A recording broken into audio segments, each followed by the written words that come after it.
వాస్తవానికి పవన్ మాటలు ఇంకా ఇమ్మెచ్యూర్గా ఉంటున్నాయి. లేని దాంట్లో గాల్లో శూన్యంలో ఏదో ఊహించుకొని ఏదో మాట్లాడేసేసి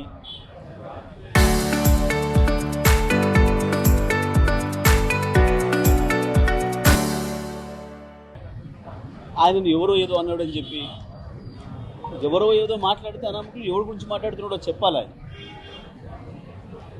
మొత్తం తెలంగాణ ప్రజలకు వ్యతిరేకంగా మాట్లాడినట్టు మాట్లాడి ఈ తెలుగు తక్కువ మాటలు మాట్లాడడం మంచిది కాదు.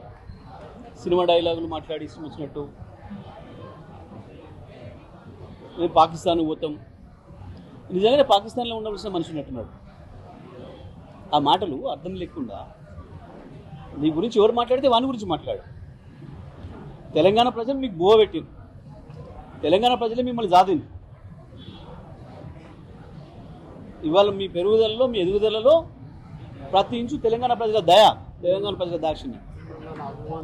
మీరు దాన్ని వదిలిపెట్టి ఎవరో ఏదో అన్నాడని చెప్పి అసలు ఇవన్నీ చూస్తే మనకు కనిపిస్తుంది వీళ్ళిద్దరూ మ్యాచ్ ఫిక్సింగ్తో ప్రజల్ని మోసం చేస్తున్నారు. కాంగ్రెస్ పార్టీ పవన్ ఇద్దరు కలిసి ప్రజా సమస్యల్ని పక్కదారి పట్టించే పద్ధతుల్లో తెలంగాణ ప్రజల్ని మోసం చేయడం కొరకు ఆడుతున్న డ్రామాలు తప్ప ఇంకోటి కనబడతలేవు మాకు ఇందులో. ఎందుకంటే ఎవడు బాధ్యత కలిగినవాడు పడగలి. ప్రభుత్వం ఒకవేళ అనుమతి ఇవ్వకపోతే ప్రభుత్వ చేతకంటారు. ఆఫ్టర్గా పవన్ కళ్యాణ్ వస్తే మీటింగ్ పెట్టుకుంటే శాంతి భద్రత సమస్య వస్తుందా? ఏం తెలియదు కొత్తనం ఇది. ఈ ఒక రాష్ట్రానికి ఆపడం అనేది ఎవరితో కాదు. ఇంకా ట్రంప్ ఇన్ని ఆంక్షలు పెట్టినా అక్కడికే అవతల వెళ్ళిపోతూనే ఉన్నారు. ఈ తెలంగాణ నుంచి ఆంధ్ర నుంచి తెలంగాణ పోవడానికి ఎవడు ఆపలేడు. కానీ ఎవడు ఆపినోడు కూడా లేడు. ఇది కావాలని చెప్పి ఇవాళ ఈ రాష్ట్రంలో ఉన్న సమస్యలు, రైతుల సమస్యలు, యువకుల సమస్యలు, నిరుద్యోగ సమస్యలు, విద్యార్థుల సమస్యలు, హాస్పిటల్ సమస్యలు, వీటన్నిటి నుంచి పక్కదారి పట్టించిన కొరకు ఆడుతున్న డ్రామా తప్ప ఇంకొకటి లేదు ఇక్కడ.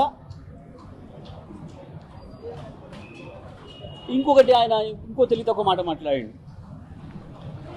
మరి ఆయనకు రాష్ట్రాల ఏర్పాటు గురించి తెలియదు. పెద్ద పెద్దోళ్ళే తప్పు మాట్లాడంగా ఆయన మాట్లాడడానికి పెద్ద తప్పు అనుకోవడం లేదు. ఎందుకంటే ఆయనకు ఉండే జ్ఞానం కంతే. రాష్ట్ర ఏర్పాటు ప్రక్రియ పార్లమెంట్ నుంచే రావాలి, పార్లమెంట్ నుంచే వచ్చింది. పాపం ఇంకొకటి ఏంటంటే ఆయనకు ఎవరో రాసిస్తే చదువు అలవాటు కదా. పాపం ఎవరో డైలాగ్ రైటర్ ఉండాలి, రాసియాలి కదా. మోడీ మాట్లాడింది రాసిచ్చారు, ఈయన చదివిండు. మోడీ లాంటి వాడే ఆయనంగా పెద్ద ఈయన అనడం పెద్ద ఆశ్చర్యం ఏం కాదు మాకు. కానీ నేను ఇది చేస్తా అది చేస్తా ఎందుకు పీకుతా ఈకుతా నరుకుతా అని పిచ్చి మాటలు బంద్ చేసుకోవాలి ఎవరైనా రాజకీయాలలో. ఎవరిని ఎవడు పీకలేడు, ఎవరిని ఎవడు ఆపలేడు, ఎవరిని నడపలేడు. అందరిని భవిష్యత్తులు నిర్ణయించేది ప్రజలు. అందరి తలరాత రాసేది పొలిటికల్ లీడర్లు ప్రజలు, పార్టీలో తలరాత రాసేది ప్రజలు. వాళ్ళ గురించి మాట్లాడేటప్పుడు జాగ్రత్త మాట్లాడుకోవాలి. ఏమైందని ఇంత పొడుగు ఆవేశపడి ఏందో మాట్లాడి ఎవడాపిండి ఆపితే కోర్టు నుంచి వెళ్ళి తెచ్చుకున్న సందర్భాలు ఉన్నాయి మస్తుగా. ఈ ప్రభుత్వం వచ్చిన కాంచి అనేక సందర్భాలు ఆపారు. కేటీఆర్ గారు మహబాద్కి వస్తామంటే కూడా అనుమతి ఇవ్వలేదు, తెచ్చుకున్నాం. నల్లగొండకు వస్తానంటే కూడా అనుమతి ఇవ్వలేదు, తెచ్చుకున్నాం. ఇవాళ వచ్చిండు కదా. ఎవడెవరిని ఆపలేదు. ఇదంతా డ్రామా. అసలు సమస్యలు పక్కదారి పట్టించడం కొరకు ఆడుతున్న నాటకం తప్ప ఇంకోటి కాదు. మంత్రులు కూడా బాధ్యతారహితంగా మాట్లాడడం. ఎవరినెవడు ఆపుతాడు తిరగకుండా? ఆపుతాడు అవుతుందా? ఇది తెలంగాణ ఉద్యమ సందర్భంలో ఎవరు మాట్లాడలే, మేము ఉద్యమకారులు కూడా మాట్లాడలే ఆ రకంగా. ఎవరో బాధ్యత లేను లేదో అన్నారని చెప్పి వాళ్ళని అడ్రస్ చేయకుండా, పేరు అడ్రస్ చేయకుండా మీరు మీరు అని మాట్లాడింది తెలంగాణ ప్రజలనా?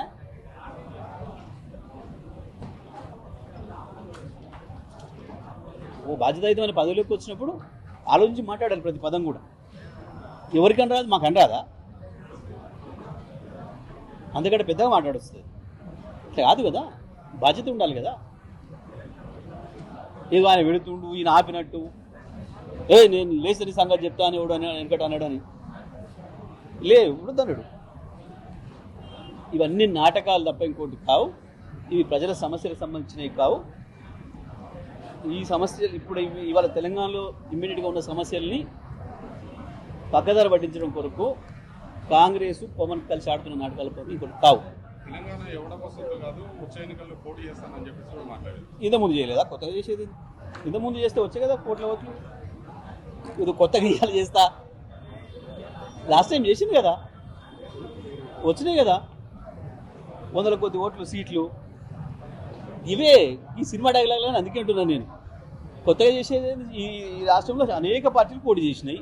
ఆడ మొత్తం చేసుకోవద్దన్న పిరమిడ్ పార్టీ, ఇంకో పార్టీ మస్తు పార్టీలు పోటీ చేస్తా అన్నాయి.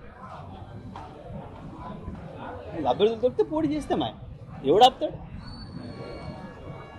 చెప్పండి. అంటే తెలంగాణ అనే పదం డిక్షనరీ లేదని చెప్పి కొందరు తెలంగాణ టీడీపీ నేతలు మహానాడు సందర్భంగా కామెంట్ చేస్తారు. అట్లా ఎక్కడ చంద్రబాబు బళ్ళు చదువుకున్న వాళ్ళకి అంతకంటే ఎక్కువ జ్ఞానం ఉంటుందా? చంద్రబాబు బడిలో పెరిగిన వాళ్ళు ఇవన్నీ కూడా గంజాయి మొక్కలు. అంతకంటే జ్ఞానం ఉంటుందని మనం ఎందుకు అనుకోవాలి? ఇంకా తెలుగుదేశం జెండా పట్టుకున్నాడు అంటే అక్కడనే ఆయన స్థాయి అర్థమైపోయింది కదా. ఎవరో మాట్లాడిన ఆయన ఎవరైనా కావచ్చు. ఇవన్నీ ఒకే తాను ముక్కలు. ఇవాళ ఉన్న ముఖ్యమంత్రి కావచ్చు, ఇవాళ ఉన్న ముఖ్యమంత్రికి మొన్న ఆడపోయి మానాడు కోసం మాట్లాడిన పెద్ద తేడా లేదు. అన్నీ ఒకే తరహా ముక్కలే ఇవన్నీ కూడా. చంద్రబాబు బడే అట్లుంటుంది.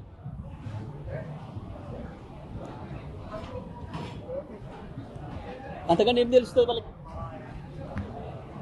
ఎవరైనా అంతే. నువ్వేం చదువుకుంటే నీకు అదే వస్తుంది. నువ్వు సోషల్ చదివి నువ్వు సైన్స్ చెప్పమంటే, నువ్వు మొక్కల గురించి వెళ్ళి మొక్కలు ఎట్లా పెరుగుతాయి చెప్పమంటే ఎట్లా చెప్పగలుగుతావు? నువ్వు సోషల్ టీచర్ అయితే నీకు అడుగురు వచ్చి నాకు జ్వరం వచ్చింది చూడమంటే ఎట్లా చూస్తావు? వాళ్ళు కూడా గంతే.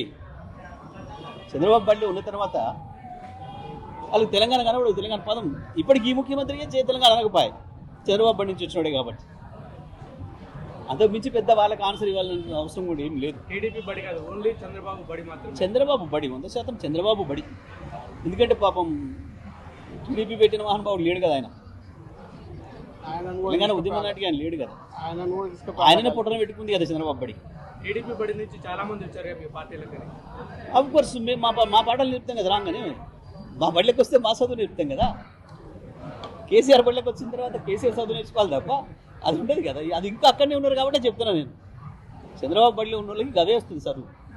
కేసీఆర్ బడిలోకి రమ్మనండి, అప్పుడు కనబడుతుంది తెలంగాణ ఎప్పుడు ఉండే, ఎట్లా ఉండే, ఎంత అద్భుతంగా ఉండే, ఇప్పుడు ఎట్లా ఉంది, తెలంగాణ చరిత్ర ఏంది. కేసీఆర్ బడిలోకి వస్తే ఒకటే రోజు అర్థమైపోతుంది. మళ్ళీ ఎట్లా తయారు చేసి చంద్రబాబు బడిలో ఉంటే ఎన్నేళ్ళు కూడా గట్టి ఉంటారు. అది చీకటి కోణం కదా. తెలంగాణ అనేదాన్ని ఒప్పుకోవడం ఇష్టం లేని బడి కదా అది. అందుకే అట్లే ఉంటుంది.